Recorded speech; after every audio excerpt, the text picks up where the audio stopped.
يخرج منهم اللؤلؤ والمرجان فبأي آلاء ربكما تكذبان.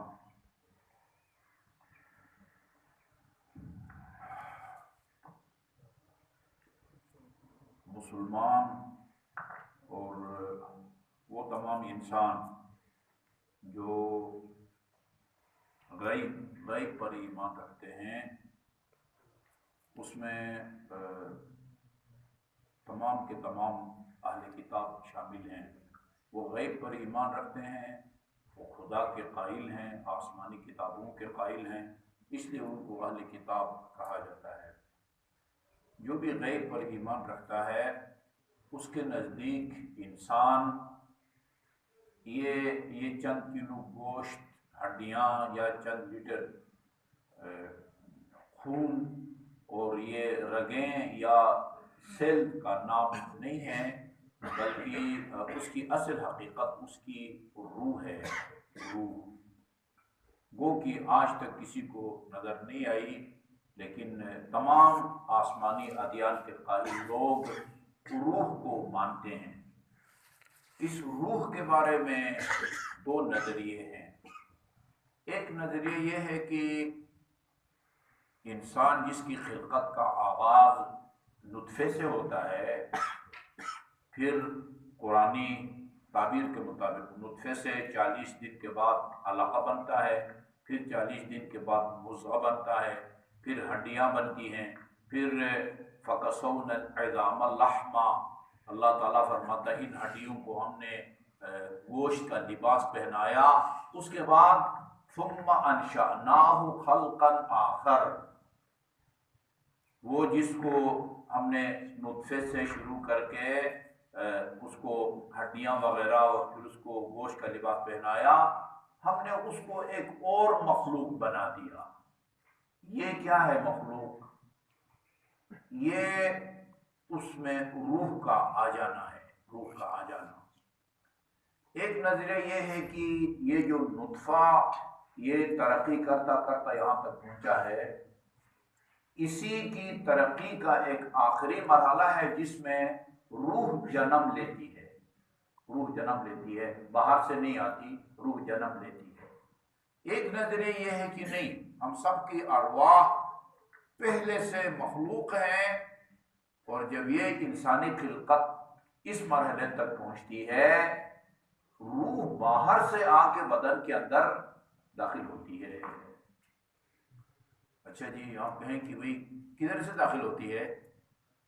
میں کہہ سکتا ہوں جدھر سے نکلتی ہے ادھر سے وہیں سے داخل ہوتی ہوگی۔ یہ میرا اور آپ کا کام نہیں ہے، یہ خدا کا کام ہے۔ وہ جس طرح روح کو بدن سے نکال سکتا ہے، اسی طرح باہر سے روح کو داخل کر سکتا ہے۔ وہ عالم ارواح میں جو لوگ اس دوسرے عقیدے کے خلاف ہیں، وہ کہتے ہیں کہ اگر ہماری روحیں پہلے سے ہزاروں سال پہلے آدم کی ظاہری خلقت سے پہلے بھی اگر ہماری روحیں موجود ہوتی تو اس عالم کا کوئی واقعہ یاد ہوتا ہمیں۔ اصل چیز کی روح ہے، یہ ہاتھ پاؤں نہیں دیکھتے، روح آنکھیں نہیں دیکھتی، روح دیکھتی ہے، آنکھوں کے ذریعے سب اوزار ہیں۔ کوئی تو واقعہ ہمیں یاد ہوتا، اس کو جواب دیا جاتا ہے کہ یہ زمانہ حائل ہو جاتا ہے جس کی وجہ سے روح کو اس پرانے زمانے کی ہزاروں سال پہلے کے واقعات یاد نہیں ہیں۔ جن کی روحیں اتنی طاقتور ہوتی ہیں کہ یہ طویل عرصہ ان کے درمیان اور ان کی یادداشت کے درمیان حائل نہیں ہو سکتا، ان کو وہ واقعات یاد ہیں۔ چنانچہ اس کے ثبوت میں امیر المؤمنین علیہ السلام کا ایک فرمان نقل کرتے ہیں۔ امیر المؤمنین نے فرمایا اس عالم ذر میں یا ارواح میں مجھے یاد ہے کہ میرے دائیں طرف کس کی روح تھی اور میرے بائیں طرف کس کی روح تھی۔ ماشاءاللہ، مجھے اور آپ کو یاد نہیں ہے، مجھے اور آپ کو ایک دوسرے کی دل کی باتوں کی خبر نہیں ہے، مجھے اور آپ کو یہ اس دیوار کے پیچھے کیا ہو رہا ہے وہ یاد نہیں ہے۔ امام جعفر صادق علیہ السلام امیر المؤمنین نے کا فرمان ہے کہ امام جس طرح سامنے کی چیزوں کو دیکھتا ہے، سامنے کھڑے بندے کو دیکھتا ہے، اسی طرح پیچھے کھڑے بندے کو بھی وہ دیکھتا ہے۔ یہ در و دیوار، یہ زمانہ ان کے درمیان اور حقیقتوں کے درمیان میں حائل نہیں ہو سکتے۔ فرماتے ہیں مجھے یاد ہے کہ میری دائیں طرف کس کی روح تھی، اس عالم ذر میں یا ارواح میں کس کی روح تھی۔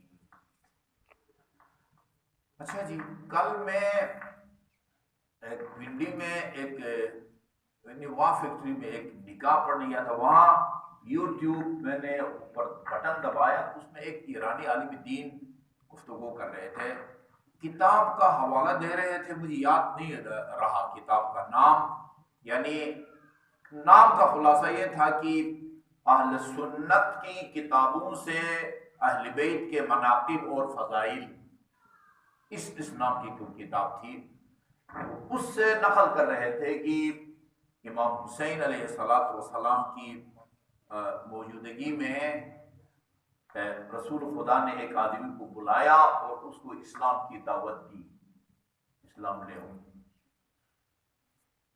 اچھا، یہ نہیں ہے کہ ایک چیز امام حسین کو معلوم ہو اور رسول خدا کو معلوم نہ ہو، نہیں، اتمام حجت کے طور پر سب کو حضرت نے دعوت اسلام دینا ہوتی تھی۔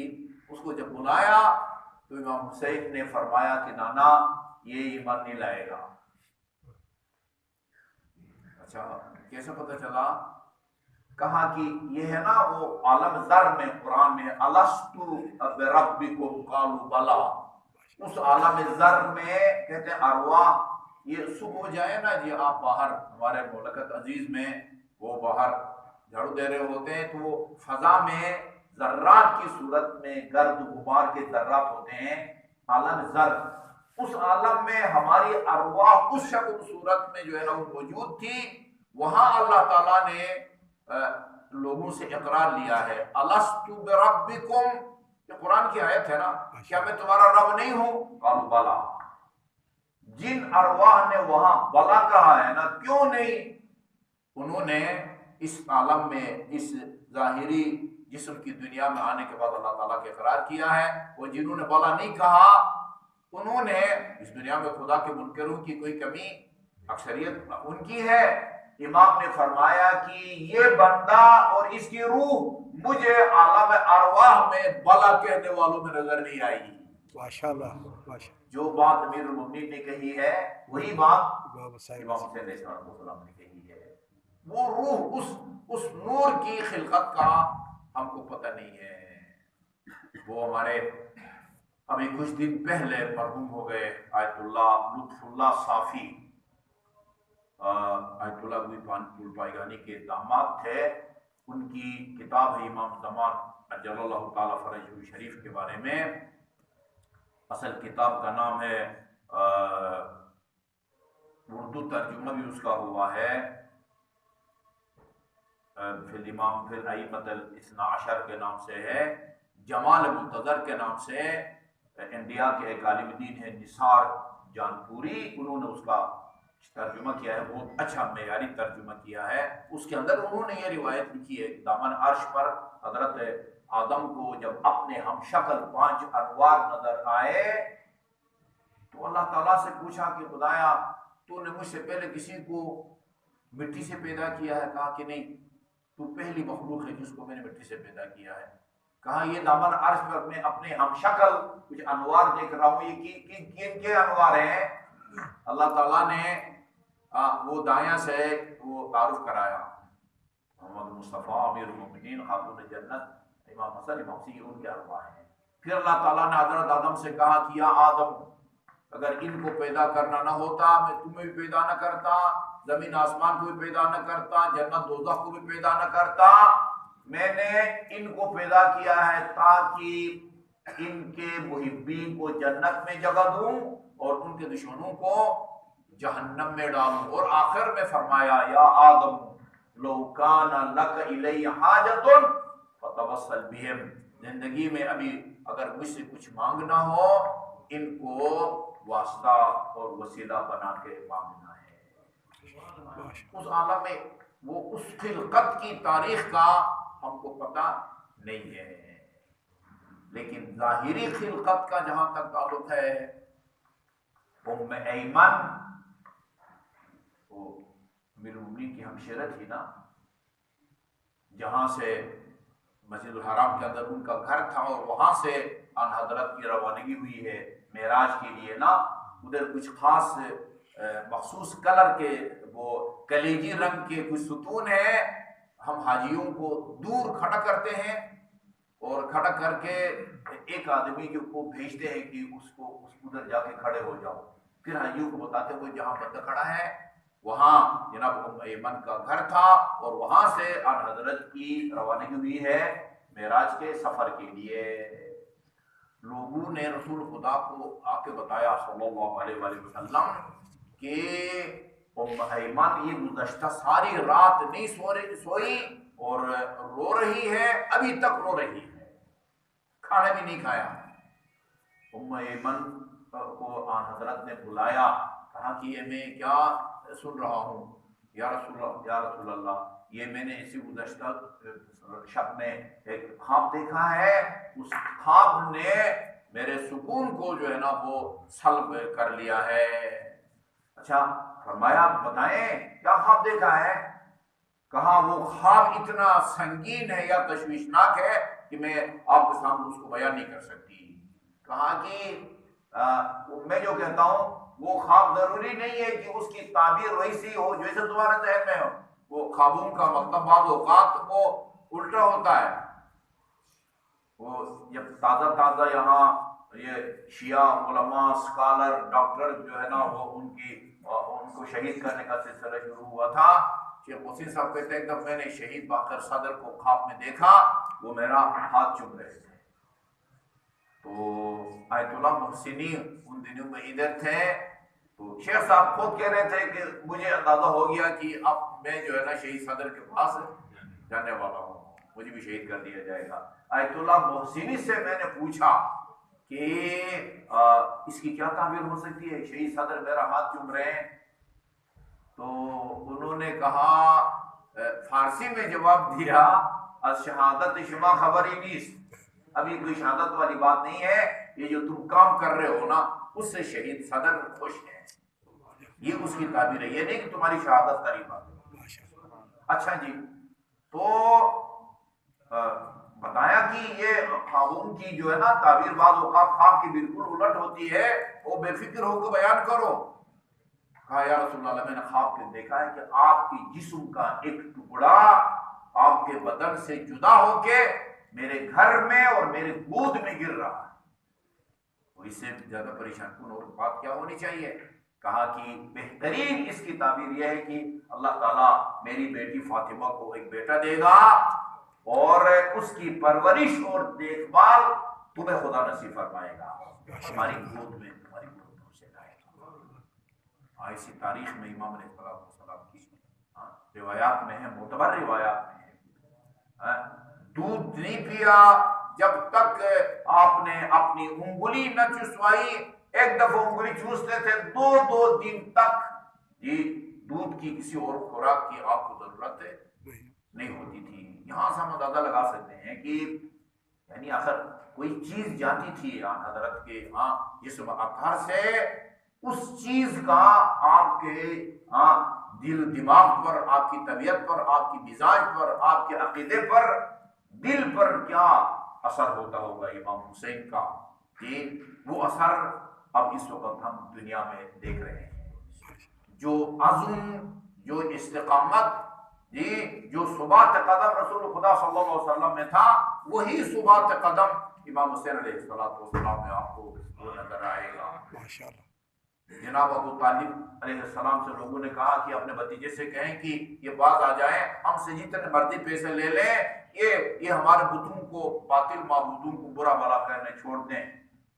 یہ کفار کی وہ پیشکش جناب ابو طالب نے رسول خدا صلی اللہ علیہ وسلم کے سامنے پیش کی۔ فرمایا رسول خدا نے کہ چچا یہ اگر میرے ایک ہاتھ میں چاند رکھیں اور دوسرے ہاتھ میں سورج، میں اپنے اس مشن سے 1 انچ پیچھے ہٹنے کے لیے تیار نہیں ہوں۔